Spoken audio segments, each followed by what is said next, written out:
Get Pucked. Hello, everybody, and welcome back to the Get Pucked podcast. Matt, Vito, and Dave here. And yes, it's been a bit. How are you guys? Good. Four Nations is done. Four Nations is done. Yes. Regular NHL hockey is back. Yeah, nice and Trade slow and deadlines around predictable the hockey corner. is back. Yes. And now I have to go from seeing all that talent to Christian Dvorak on the second power play, baby. Hey, starting out like that out the gate. Poor Christian Dvorak. Listen, it's been, to recap, it's been, I think, 2 weeks since our last episode. There's been obviously quite a lot going on. The NHL was on a break, like Vito just mentioned. The Four Nations was out there. Phenomenal tournament. Was very, very enjoyable to watch. I think it captivated the minds of a lot of people outside of hockey fans in general, but just across, the spectrum. I think it was a massive success for the NHL, and hopefully they can expand it to a couple more countries in the upcoming years, because that was a tremendously fun thing to watch.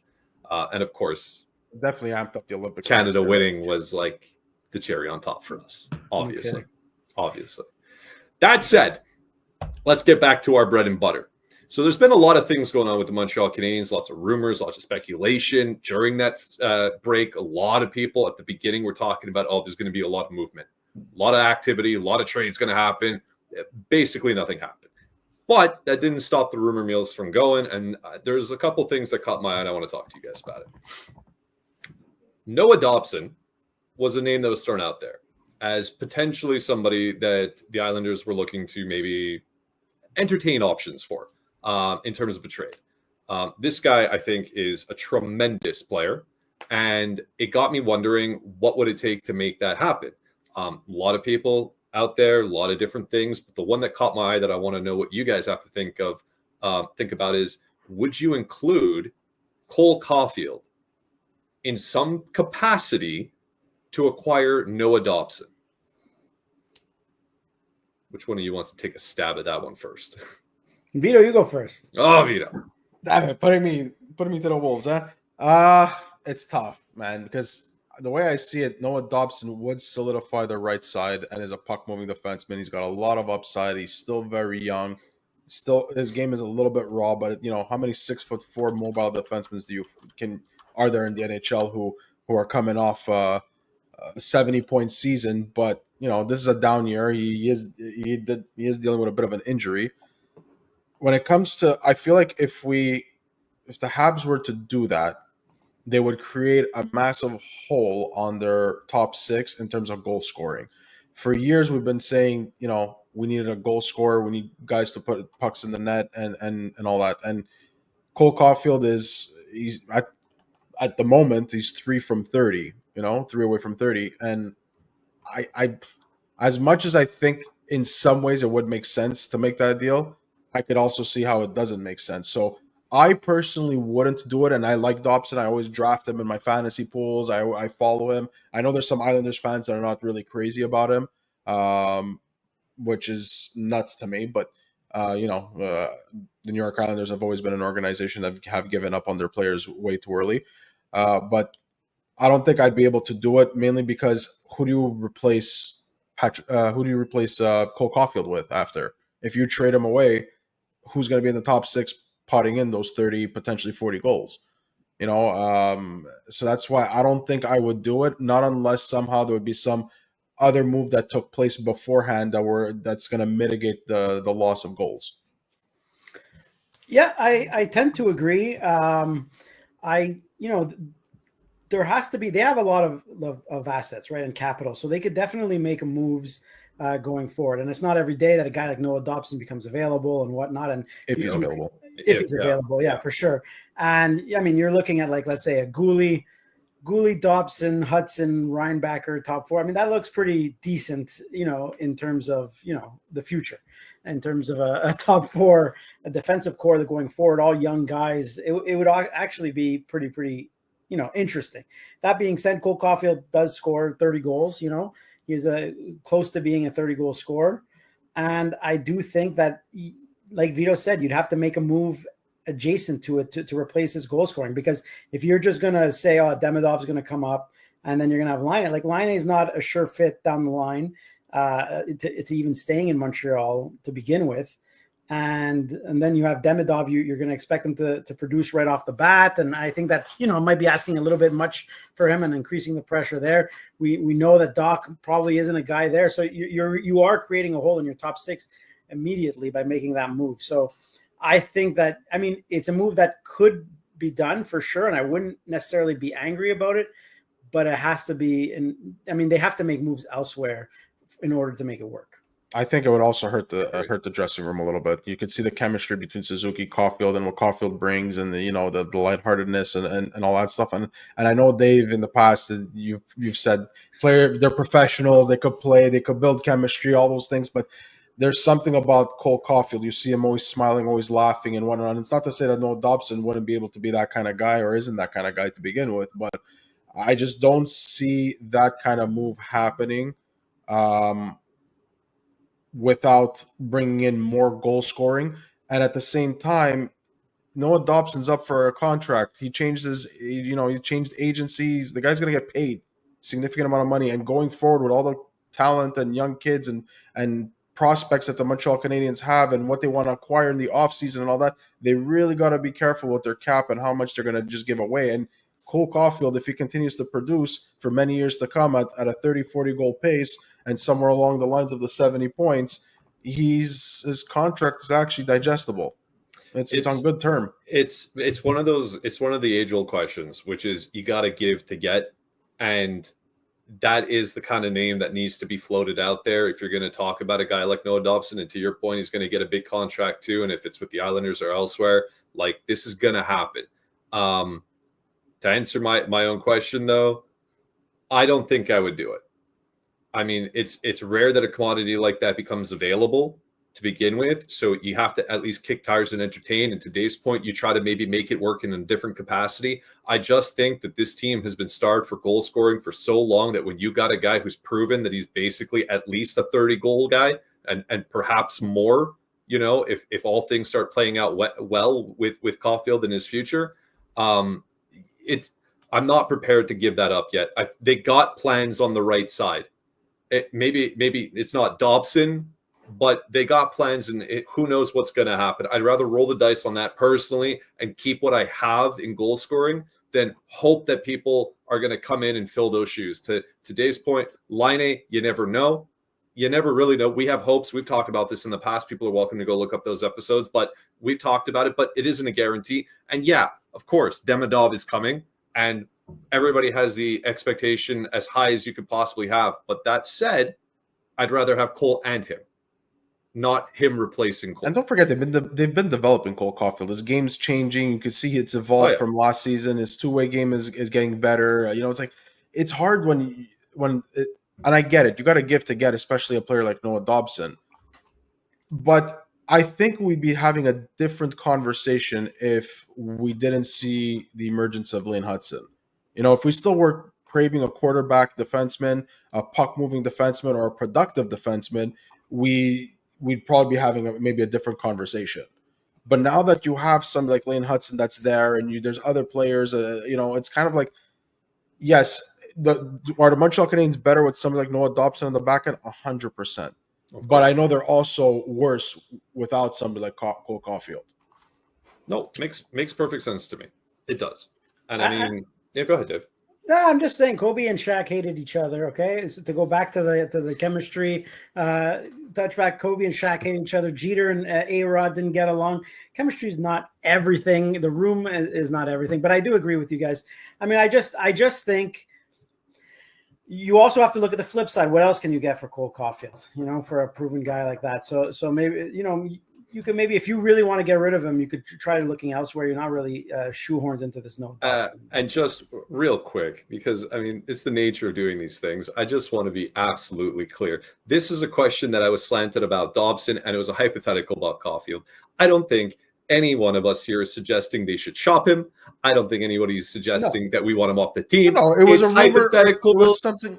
I just want to put that out there. It was something that was brought up in the Twitter sphere and on a radio station. They brought it up. I get it. Okay, I'm just saying. I'm just throwing that out there. And then to the point about like we're talking about potentials and of people and like Demidov and whomever comes in, and you don't know exactly what you have.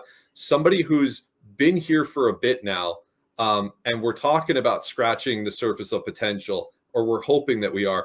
Slafkovsky is another interesting guy I wanted to talk to you about, because lot of interest about his recent comments is critique of himself this season, saying that he was very disappointed and he's not happy with his game and everything. And coming out of the Four Nations tournament after that break, the Habs went and played Ottawa, and we saw we saw a version, I should say, of Slafkovsky that I don't think we've ever seen. And everybody has been talking about how great that game was, and everybody is talking about how that's the number one pick. That's the guy. That's who we want to see day in and day out. And he says himself, like, yeah, I had a great game, and yeah, that's what I want to do. And he made some comparables, said he watched Brady Tkachuk and wants to mimic the game there and what have you. My question is this to you guys. Based on what we saw in that game, and I know that there's a game, we want to see the upcoming games to see and obviously get a bigger picture, but just based on that one game in Ottawa, do you think in your heart of hearts that he is a guy who can do that 1 out of 10 times? Or can he be a guy who could put in a performance like that 9 out of 10 times? I mean, you look at his size and you look at his pedigree and where he was drafted and stuff like that, and you kind of hope that you see that kind of game from him.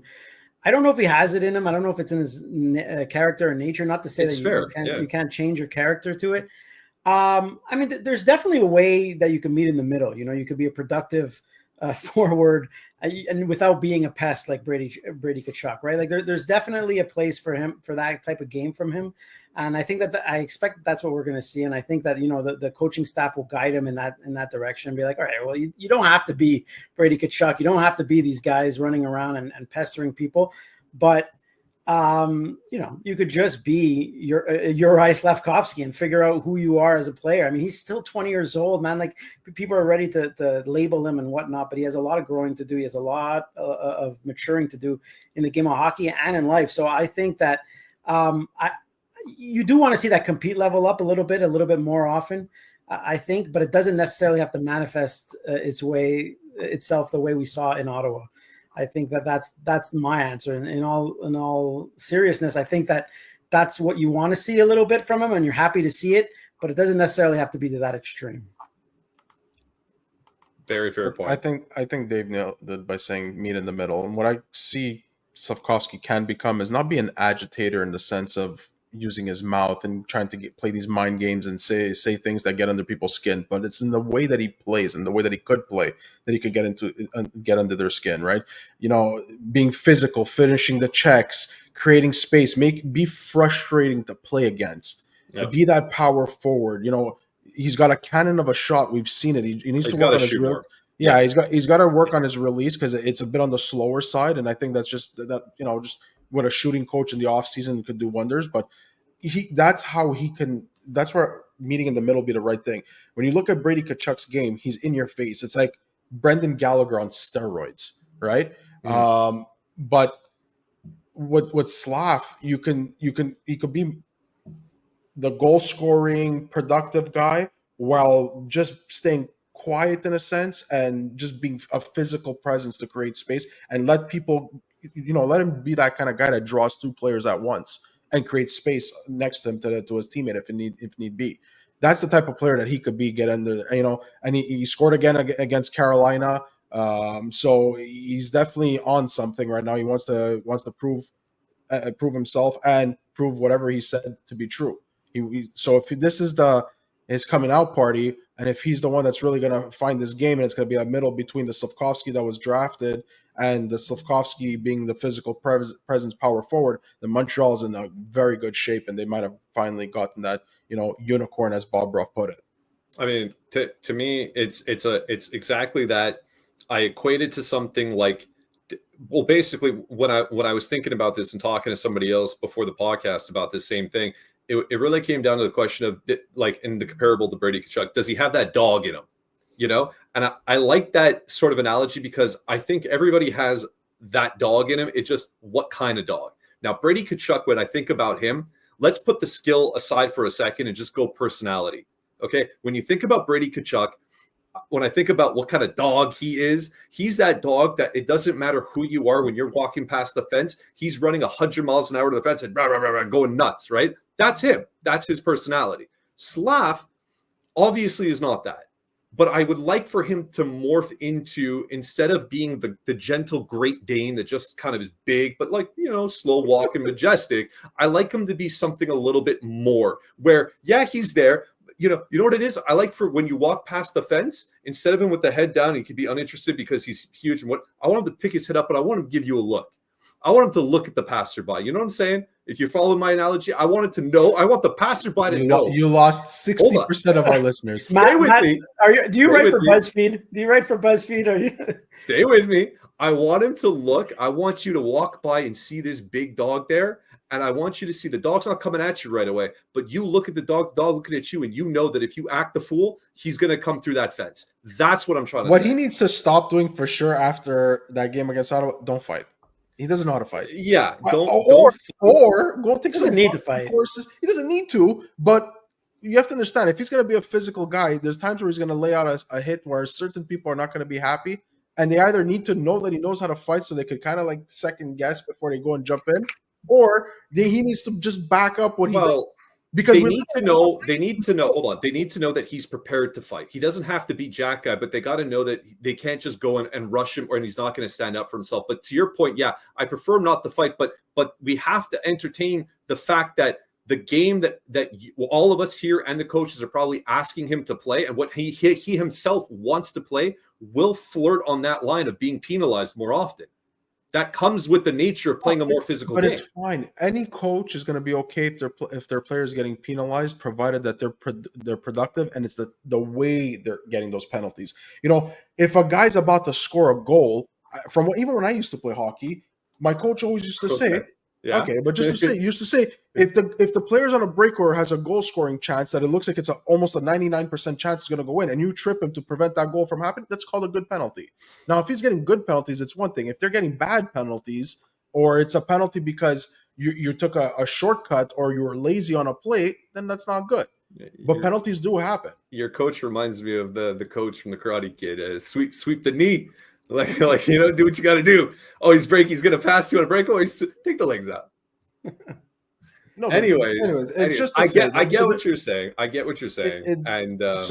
But again, because remember, we live in a world now where in hockey you lay out a big hit, even if it's a clean hit, for whatever reason, you got to fight. Yeah. So if Slaf becomes that guy who's going to put out 8, 9, 10 hits a game, or just finishes checks, or he lays out that 1 or 2 hits that are significant, then somebody's going to step up. And he has to be able to answer that call. Yeah, he can answer. He's huge. All he has to do is ragdoll people, man. Just toss him around, keep him at arm's length, keep his distance. Like most of the people he's going to fight against, and it'll be fine. He'll be fine. I think he can handle himself. I mean, give him a couple of boxing classes in the off season, and he'll be fine. I'm not too worried about him. Perfect. And I, I'm just going back through my dog analogy. It made more sense in my head. It made more sense in my head than how it came out, but I still feel confident about the way it came out. For anybody who made it through that dog analogy thing, this Friday, take the BuzzFeed quiz. What I think it's going to land. We'll see. Please let us know in the comments if you understood what I meant with the dog analogy. Slafkovsky's a Great Dane. Okay. Yeah. No, don't worry about it. It's too high level for you guys. That's all. What the hell was that? Dave, I want to ask you specifically, Vito, you're welcome to answer right afterwards. If Mikko Rantanen, which I'm hearing is not maybe a match made in heaven in Carolina, if he happens to hit free agency, say they ship him off somewhere and he's a rental to another team, and then obviously that team's not signing him, what are you prepared to make as your offer if you're in charge of the Canadiens to land Mikko Rantanen? And I suppose it's a silly question, but would you chase it? Yes, I definitely think that you have to. You definitely have to look into Mikko Rantanen. I mean, look, he's a world-class hockey player. I mean, you just gotta. If you get Mikko Rantanen, you could trade Cole Caufield. I think there's room. There's room in the budget in the goal budget to trade Cole Caufield. I mean, I don't know, man. It's tough. I'd have to think about how much I'd be willing to give him, but I'd give him I'd open up my checkbook and be like, you know what? There's no internal salary cap right now. I think that you could go for it and you could sign him to something pretty decent. Yeah, I mean, I don't know. I'd have to think about a number, but Let me offer you a number. Okay. Based on what apparently was offered to him already by Carolina. Mm-hmm. Rumors, all rumors. Would you give him 14 million? Man, it just seems like so much. It just seems like so much, but like the salary cap's going to be going up. Yep. I'd be willing to discuss it. Yeah, it just okay. You'd have to like really take a long look at it and pretty much project on what your guys are going to be making here. But they've signed some guys to some key pieces to some pretty good contracts. So I think you can afford to go out that. And for a guy like Rantanen, I think you'd make the exception. I think I'd be willing to be honest. Yes, I would probably do that. I asked you the question specifically first because I think between you and Vito, you're the one a little bit with the more tighter purse strings when it comes to giving out the contracts. But my impression, tell me I'm wrong. Vito, what would you do? I have no problems giving Mikko Rantanen $14 million. Obviously, I was wrong. Okay. I have no problems, but I want him for 8 years. Like, it'd have to be a sign and trade, right? No, it has to be a sign and trade. Maybe they even negotiate it in a way where if it's 8 years, it kind of comes a little under 14, 13 and a half, something like that. But for somebody like Rantanen, who's basically been a 100-point player, 50 goals, you can't not look at that. Like he's the kind of player that, and I think under Martin St. Louis and what we're doing and the freedom to play his game the way he would want, in a sense, it would be a game changer in Montreal. Having somebody like him, that size, that frame, it would change everything on the top six. How do you not look at that?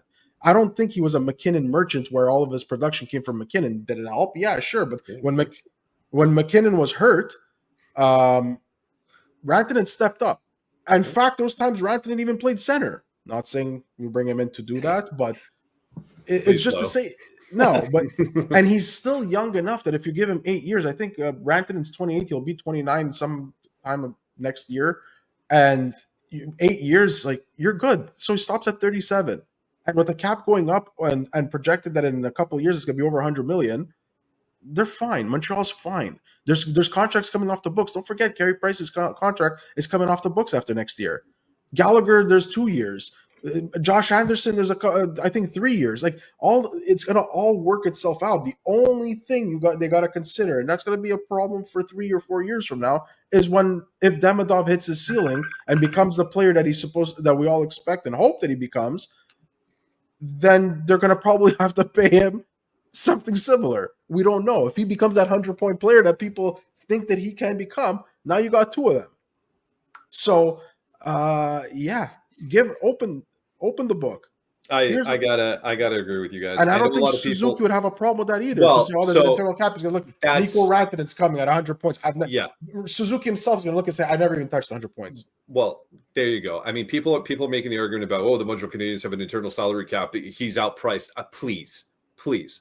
Let's not be stupid about this. Mikko Rantanen hits free agency. Yeah, you go wild. You say how much. I understand that we're in a Canadian market, the dollar, all these types of things. You got to make it as attractive as possible for him to come here.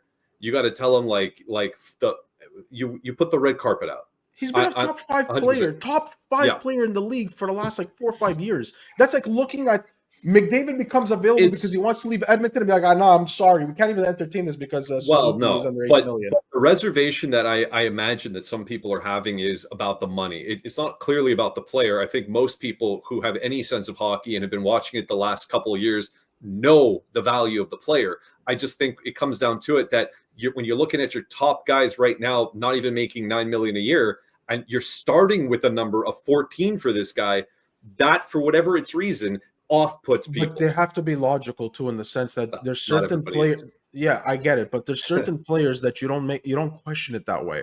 There's certain players that become available when they do become available, and they rarely do, that you make that push as an organization. Because if you don't, and it's a player like Rantanen who could change the entire face of this franchise and change the whole look of it for the next at least 5 years before you start looking at any real decline, you don't just stop and be like, yeah, no, we got an internal cap. It doesn't work that way. If the times that you question that is if it's players that you look and say, okay, there's 60, 70 point guys on other teams, maybe 80, you start to question. Like Rantanen, even when he starts to decline, what are we talking about? A guy goes from 100 to maybe 80 points on a decline. Like, he goes from 50 goals to 35 goals. There's no player on the Montreal Canadiens that could reach the level of production that he has over the last 4 or 5 years. There's nobody. I don't disagree with you at all. I think ultimately where I wanted to lead the question was it really comes down to the money. And that seems to be the only thing in my limited kind of fielding of what the general consensus of the fan base is about a guy like him in particular hitting free agency. They're like, it costs too much. It'd be too much. And to your point exactly, I can't rationalize that because a talent like that so seldom becomes available that you really got to do what you got to do to try to get him here. He might say no for all of his reasons. Maybe he doesn't want to come to Montreal for whatever his reason, doesn't want to play in Canada. Maybe I don't know. I'm not saying that that's the case, but there are reasons. We all have to factor it. Maybe it's too far east. Maybe it's used to being on the West Coast. He wants to go back to the West. I don't know. But at the very least, you got to say, well, we're going to do the most we can. If you're the Canadiens, you got to offer the big ticket to him and bring him in because, to your point, you locked that guy down for 8 years. That is a massive get for this team. With the inclusion of Demidov also coming and everybody taking another step and a bunch of more of the, quote unquote, dead weight of the team drifting away. And now you got the next generation of those AHLers that have been pressing for so long. Like, you're going to have a lot of things happening. And then who knows what they're going to do with all their first round picks if they package those to try to get something crazy. Like, I know that they want to do, which is, leads me into another question entirely there. But the new rumor is, new rumor. It's been a bit now, but they're looking to package Jake Evans and Joel Armia together to get a first. Independently, it's been a second now. Pierre LeBrun has reported. But let's say the obvious thing is they want a first. That if that's doable, do you even? Well, we'll get to the question, which is, do you believe it's doable or not? But say they managed to pull that off, and they got 3 first-round picks next year. Could you imagine the capital that they can use to go acquire something out there? And now you bring that element into. It's a very, very exciting time to be a Canadiens fan. I'm telling you. But to my question. And I guess you kind of maybe answered it already there, but you can follow up on it. Do you think that there is an appetite and a market that Evans and Armia together can get you a late first? I would say that I'd be surprised if they get the late first. I wouldn't be surprised if they got someone as a second round pick, because at the end of the day, the team is taking on cap and they're guys that are third and fourth liners per se. But teams do tend to get a little bit more desperate come closer to the final hour of the trade deadline, especially when they see other players that they may have on their list already going away. Is it impossible? No. I mean, it makes me think of the Dale Weiss-Fleischmann deal. You know what I mean? Like, look what they got from that back then. Different times, granted. If they get a late first, awesome. Even if they get an early second, still very good. Like, I have no problems with it because I know they're gone anyway. You're getting something. Okay. Well, I'll save my strong disagree for that in a second. Dave? I think it's unlikely that they like. I know that that's a great idea to package them together. It's just it's teams at the trade deadline. They don't tend to add 2 pieces that are kind of the exact same. You know what I mean? Like, they kind of they get a goal scorer, then they shore up their bottom 6.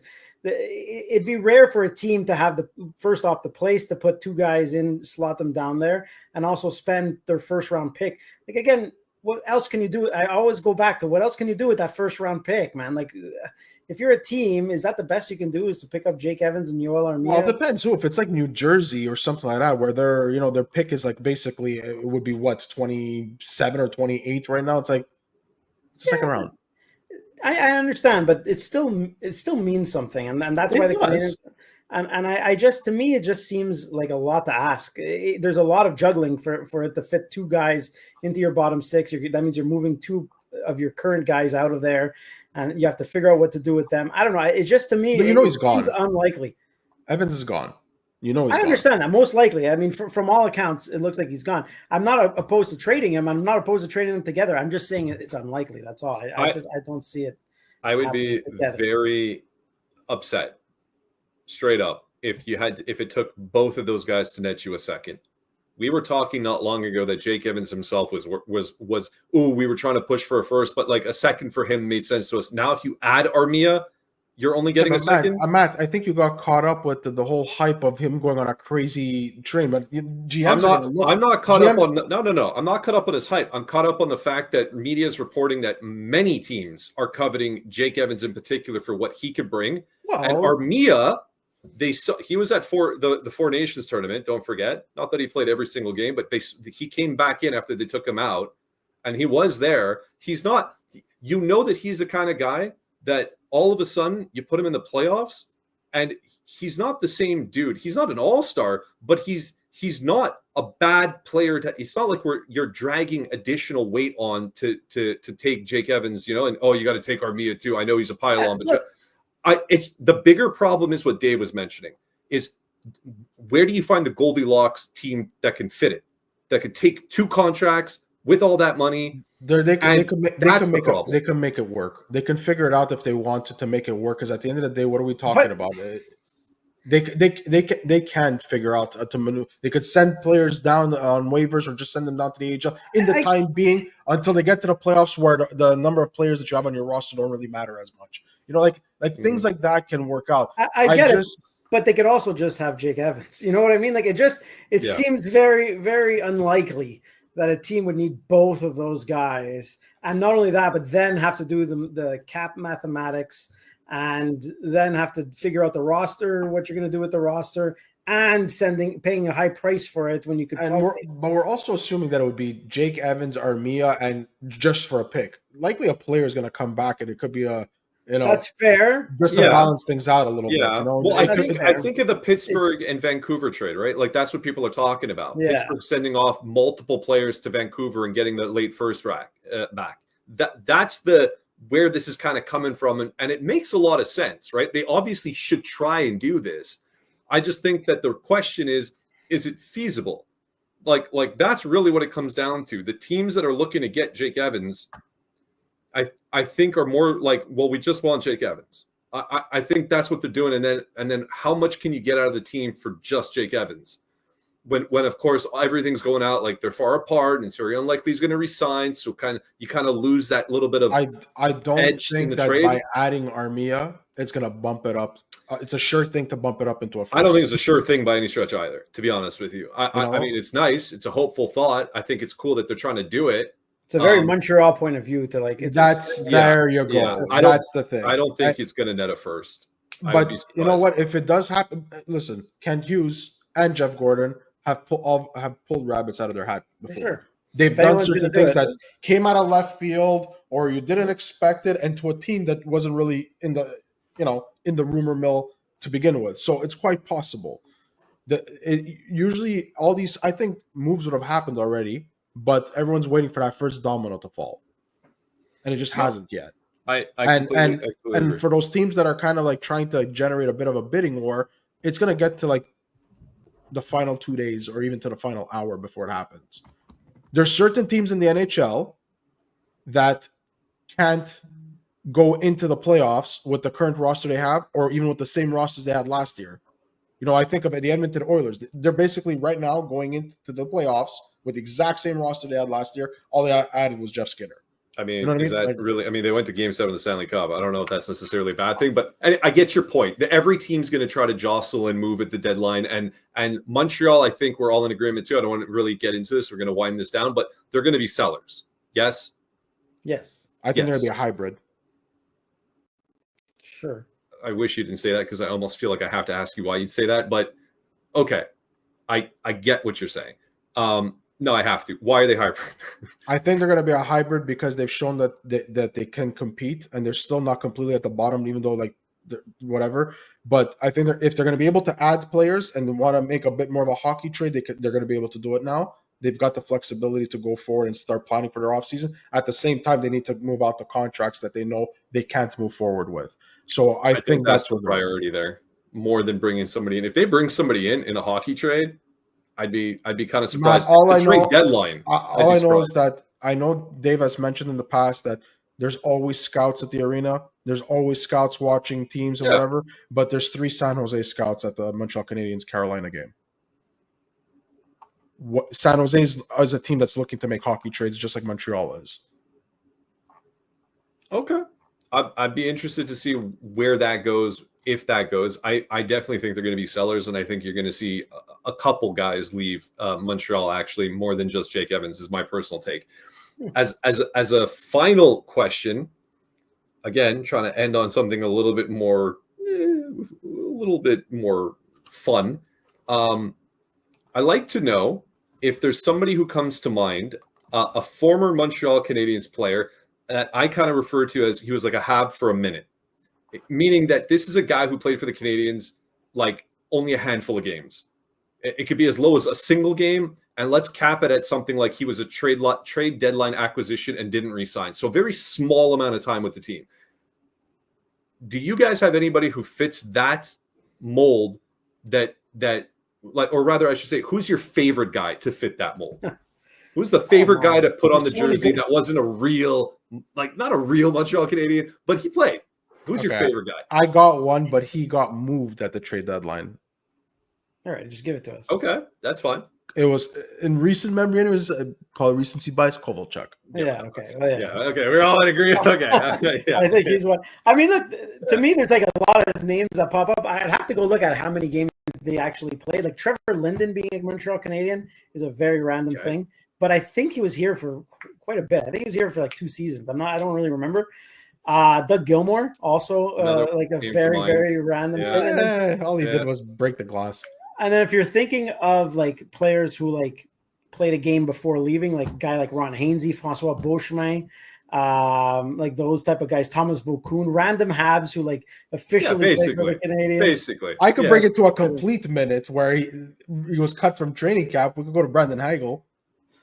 Yeah. Is he your favorite? No, I'll still they didn't even play a game. They didn't even play a preseason game. Zach Kassian.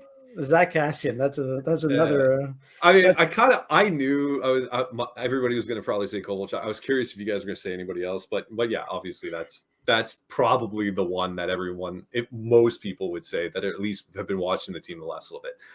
Anyways, I just was curious. So that brings us to the end of it. So again, anybody who made it this far, again, thanks as always for making it through our little podcast here. We really, really appreciate everybody who takes the time. Like and subscribe, all that kind of stuff if you can. It really helps us with the algorithm and what have you.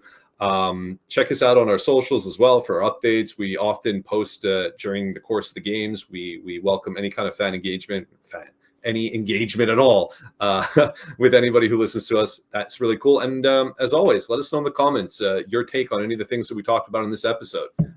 Be it the Caufield, Dobson sort of rumory trade thing. Would you do it? Slafkovsky, do you think he's got that dog in him or not? Let us know about Rantanen. What do you prefer to take? What kind of dog? That's it. And then let us know your favorite, if you want to answer that last little question. If you have a different Hab besides Kovalchuk that played very, very few games with the Canadiens, but you're like, I like that guy. That's my favorite guy that played for the Canadiens for 14 games. Let us know in the comments below. Thank you very much. For Dave and Vito, I'm Matt, and this was Get Pucked.